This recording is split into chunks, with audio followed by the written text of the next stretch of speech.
What's up, everybody? I'm out in Lodi, California, trying to break 80 at Micke Grove. We're also going to ask a couple other questions. Is this course the best $40 value in the Central Valley? And introduce the Lukie Score. Let's get into the vlog. Is golf too expensive? Hey, don't answer that.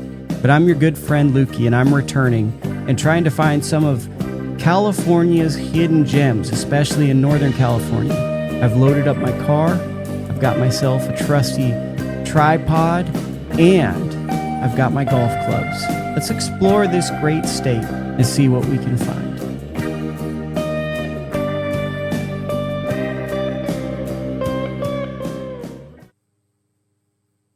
I started my boxing writing career in the Central Valley. You think you know those places, but nothing operates the same. Not even time. I started in Stockton, and then I went to world-class boxing fights in Fresno. It'll never be home, but it won't be a stranger. Going to Lodi, California, to see Micke Grove, a course I've heard about from many people, is not just an exciting treat, it's a way for me to reconnect to an area that I have a deep kinship with. Okay, enough of the boring stuff. Let's get to the golf vlog. First hole runs along a country road, and if you miss it left, you could be in trouble. Guess what I did with my ugly slice-looking swing? Missed it left. Loving the foot kick. So, this is where I ended up at. I never got to see these opening holes because I was all over the planet. That was actually a really good 5 hybrid, my 5-iron hybrid. Left myself about 70 yards in. Kind of a fluffy lie, and not gonna lie, that was probably a really bad start. So just kind of all over the place, and that's how we begin this vlog. I will say this, the greens are really nice here. Pretty much everything's really nice. The only downside to the conditions is being that it's basically a muni, a public course. It's really hard to keep it quote unquote very pure. Bogeyed the first.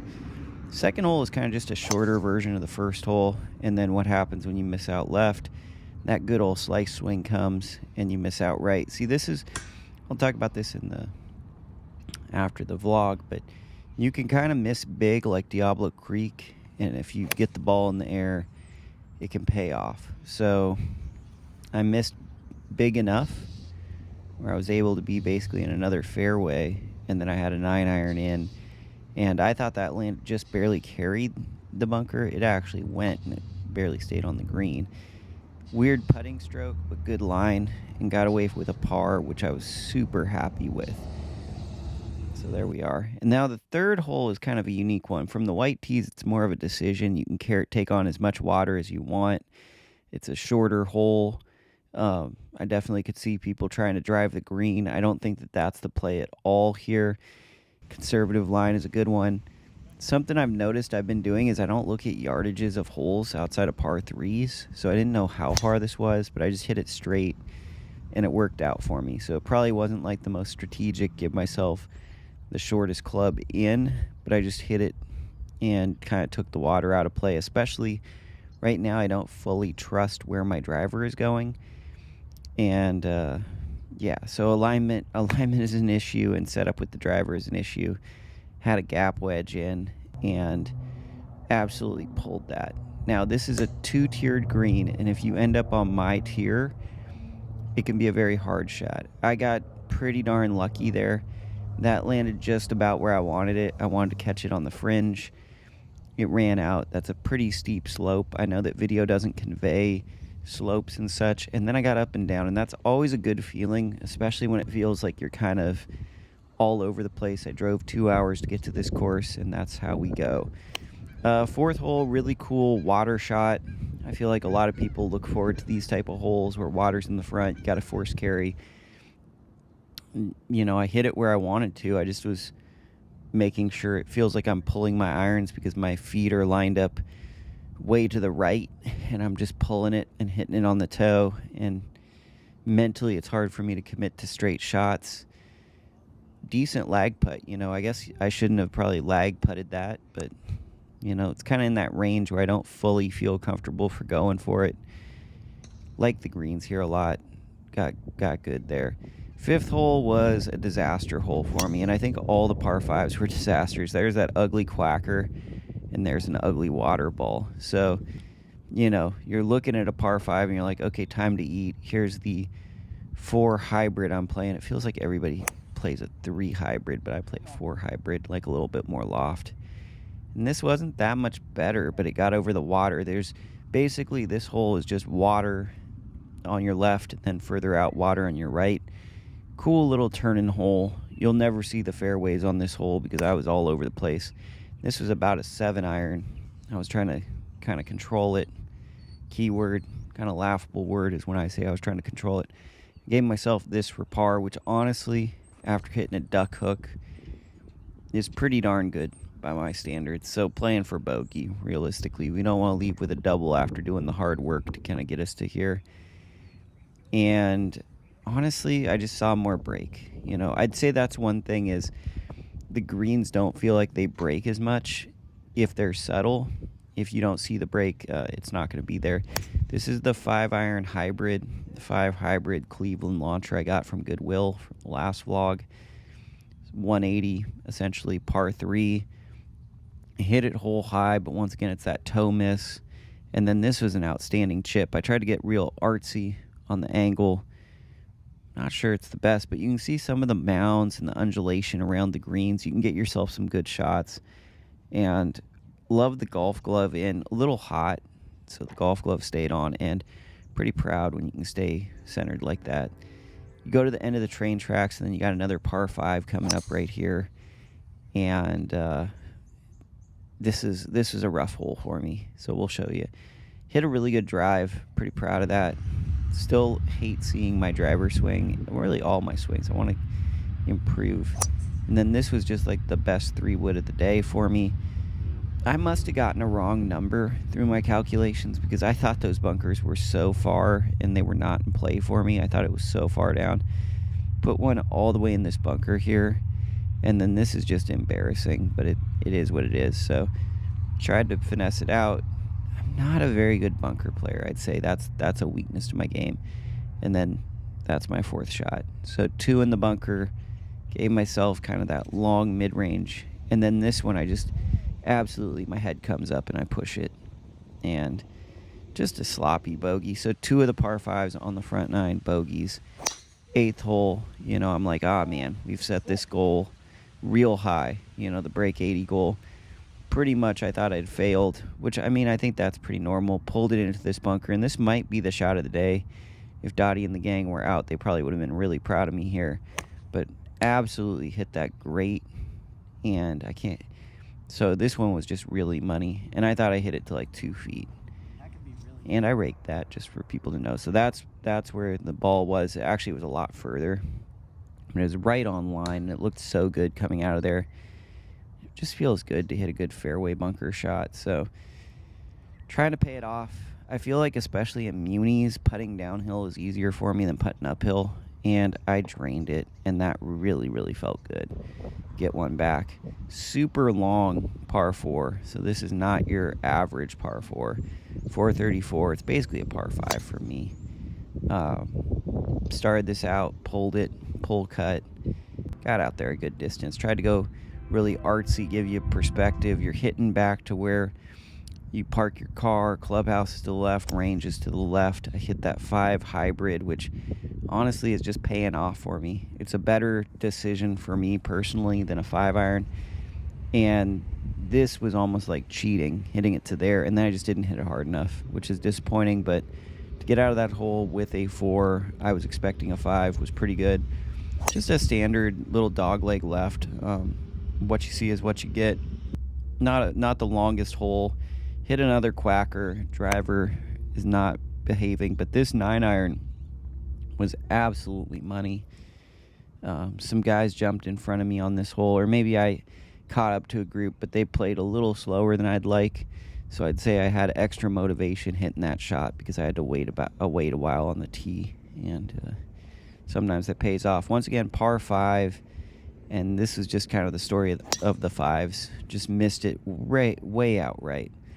And it's feeling like with driver right now currently, and as I go to some of these other courses, it's scary because I don't know where the ball is going with driver, and that's a bad feeling. Hit it over into the middle of nowhere, and then had this 7-iron where I just really wanted to get that somewhere on the green. It's disguised. You can't see it from the fairway, but got it there. And then once again, we're just trying to make par. It's kind of reminiscent of the bogey on the par 5 earlier on the front 9. That was just salvage par. That's all we're thinking. You don't really get to see the hole, but there's water that runs down the left-hand side throughout the hole, and I basically did not document that well because I was not in play. Hole 12, pretty cool hole. It's a shorter than you would think par 4. It plays less than the number because there's a ridge and it goes down the hill. If you catch that ridge, my camera for some reason my iPhone decided to absolutely go crazy here. Kind of a tough number for me, 115. It's too far for a gap wedge, and it's too short for a pitching wedge. And it kind of shows right there. I hit a gap wedge, and it was like 10, 15 yards too short. If I had hit that would have gone in, but I'm not mad at that.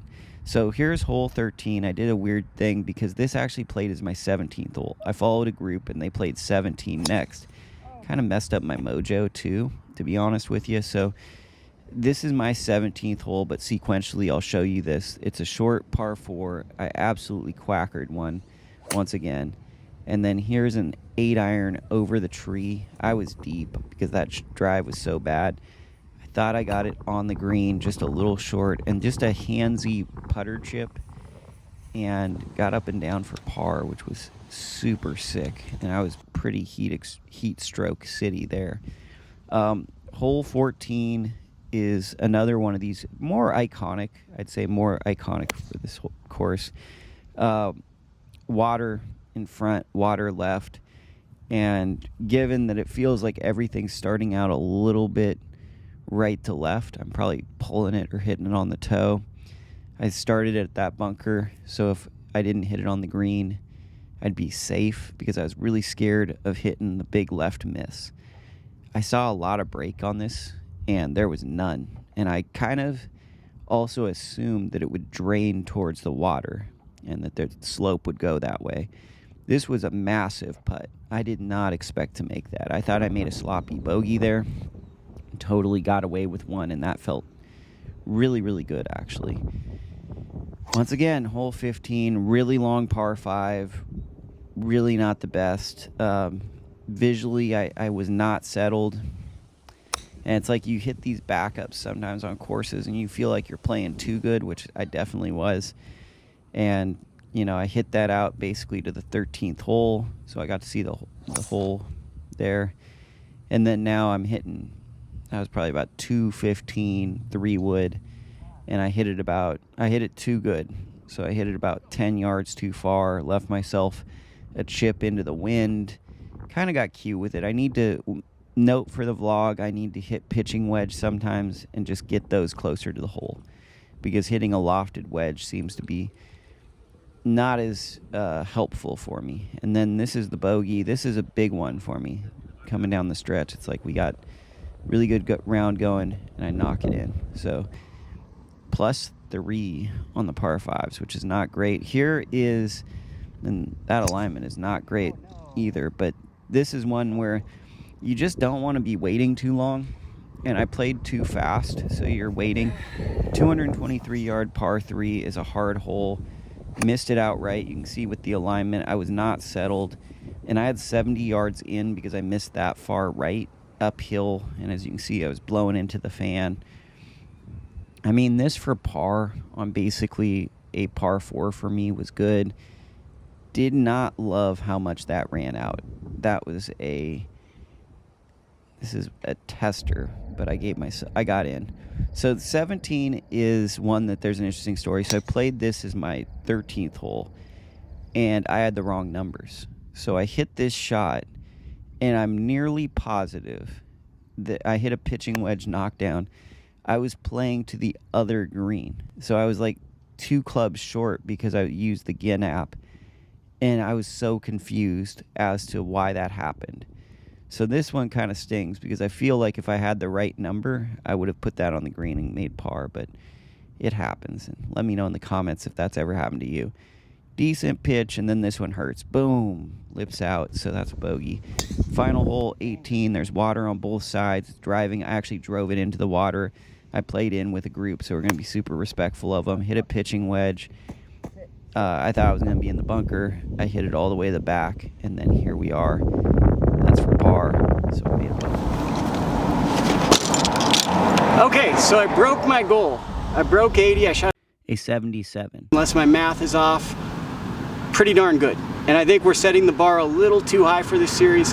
A really bad score is going to come soon. And trust me, I'll give it to you and it'll be realistic. Or maybe someone will expose how bad of a golfer I am, and that'll happen shortly. Let's get into the Lukie Score that everyone's been wanting to see. In terms of value, $40 summer rate with a cart. That's exceptional. And that's very, very good. I'm going to give that an 8. Maybe it could be just slightly more value, but that's a very, very good value. And we can't give Apex scores until we've really found what the Apex is. So we might reconsider it, but we're going rookie score 8. In terms of design, I think munis should always cap out at 7 because munis are kind of limited to kind of going back and forth, and you can kind of bomb and miss, and there's not as much strategy at times. Now there could be exceptions to that rule, but I'm going to say in terms of design, this is a 6.2. It's very good. It had some very challenging tee shots that make you do decisions off the tee. The par 3s here give you a different range. You even get like the Super Hulk 225, what are we doing, par 3. It's an interesting design. It kind of reminds me of Pete Dye's influence, although it probably was designed before Pete Dye, but some of the hazard lines are very, very intimidating off of the tee. It's definitely an interesting driving course, but what makes it not as interesting to me is sometimes you can miss huge and really get away with it, and I'm going to penalize that on design. In terms of conditions, I think munis are going to cap out at a 7. This is going to be, we'll say, a 6.5. Very good greens, pretty good conditions, but it gets a lot of play. So it's hard to fully say that this is, you can't compare it to say maybe like what a 10 would be, like a Shadow Creek, right? So you can't really ever compare it to that, but I'd say in terms of a muni, it's above average. So we'll say 6.5 with the top being 7. In terms of fun, now this is a tricky one. The pace of pace slowed down on the back 9, and that plays into my fun factor. I would say I'll give it a 7.2. I had a lot of fun. I scored well. It gave me a variety of different shots, and it was a really enjoyable Friday afternoon to spend on the golf course. Plus, I love the community here. The community in Lodi, the golf community at this course, it's wonderful. I think you should come out just to meet some of the people that play this course, because that is the strength of the course. It isn't just the design, it's the great people that come out and play it and love this course. And finally, would I want to play this course again? Because of what I just said, I'm going to say an 8. I really enjoyed the people of this course. It was absolutely awesome. So that is my score. It is Lukie. I'm heading back on the road. Let's check this out. So there you have it. My total score is 7.3 for Micke Grove. And man, is that a good course. It's really solid, especially if you live in the area and you're just looking to check out a golf course. So far on my road trip, Old Brockway is a 7.6 and Micke Grove is a 7.3. Be sure to subscribe to the channel, like the video, and leave comments where you want to see me go. I'm hitting the road, and I'm going to be back real soon. Every Wednesday at 7 a.m. We'll be doing this fall. Take care, everybody. See you next week.